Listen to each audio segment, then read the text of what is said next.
Os últimos dias têm sido marcados por discussões acaloradas, propagação de mentiras e desinformação com o objetivo de obter qualquer coisa, menos uma solução real para o problema que está diante de nós. É preciso pensar nas mães violentadas por estupradores e nos bebês prestes a serem mortos. Ambos são vítimas e vamos refletir sobre isso. Eu falo na condição de mulher e de mãe, que acredita em Deus e em seus ensinamentos. Defender a vida de inocentes indefesos, lutar pelos direitos dos mais vulneráveis e ajudar as vítimas das injustiças faz parte da minha história. Eu sou e serei sempre uma defensora da vida, desde a concepção, e busco todas as alternativas que impeçam o aborto. Ato que, além de tirar a vida de um bebê indefeso, deixa dolorosas marcas no coração da mãe que se submete a tal procedimento. Por outro lado, também como mulher e mãe, defendo a condição da mulher, pois me coloco no lugar das vítimas e, por mais que seja difícil imaginarmos, consigo compreender o imenso sofrimento que se passa no coração de uma mulher violentada por um estuprador. É importante lembrar que esse sofrimento é ainda maior quando a vítima é uma menina, uma criança. O estupro é um crime bárbaro que fere profundamente a vítima. E a sua situação fica ainda mais dolorosa quando a mulher engravida e o aborto passa a ser cogitado. O sofrimento não é só físico, ele atinge a alma e a dilacera. Nesse doloroso impasse, ao contrário do que o atual presidente disse, o monstro nunca será o bebê resultante do estupro e nem a mãe violentada. O monstro, Lula, é o estuprador. Esse criminoso que tantas vezes recebe o presente da saidinha e é defendido pela esquerda.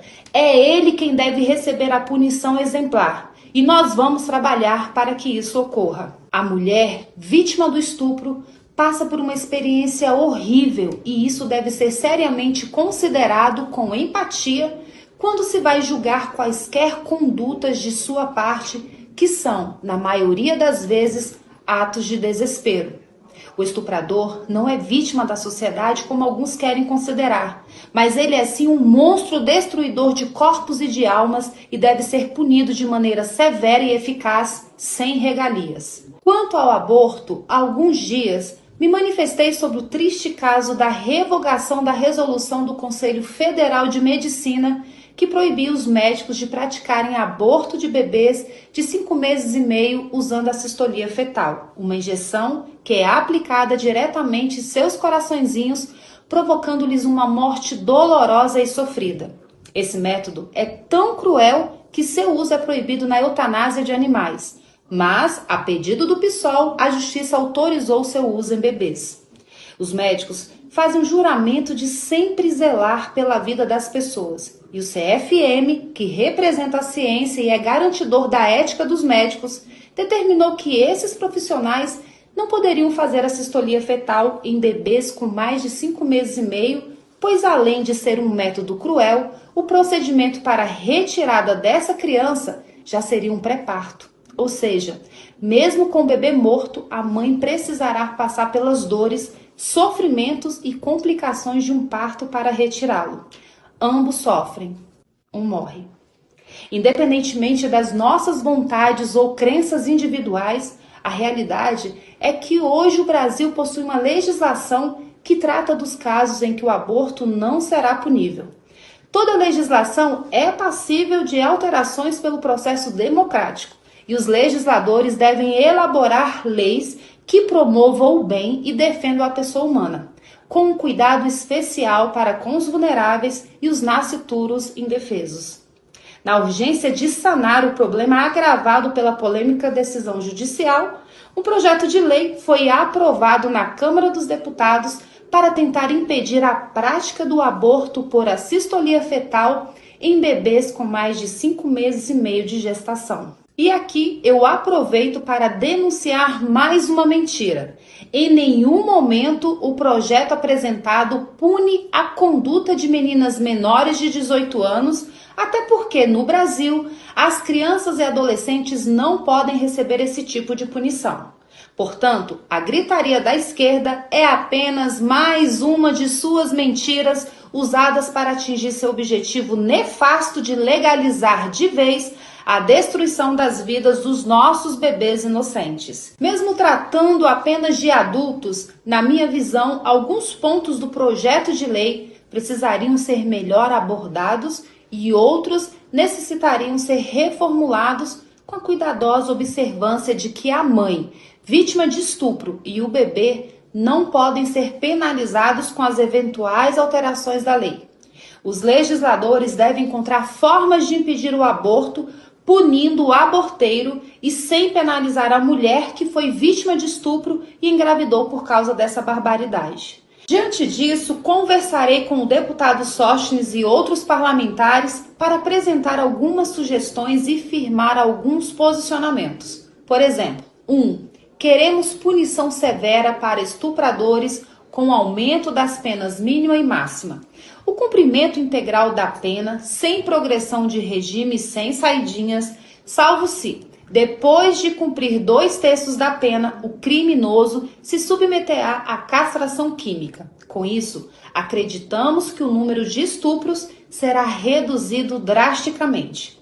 Consequentemente, não se pensará em matar bebês por esse motivo e todos ficarão mais seguros.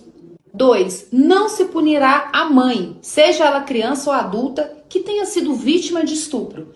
Queremos prender o estuprador e, para ajudar na prisão do criminoso, o estupro deverá ser comprovado por meio de boletim de ocorrência ou outros procedimentos policiais que os parlamentares julgarem compatíveis.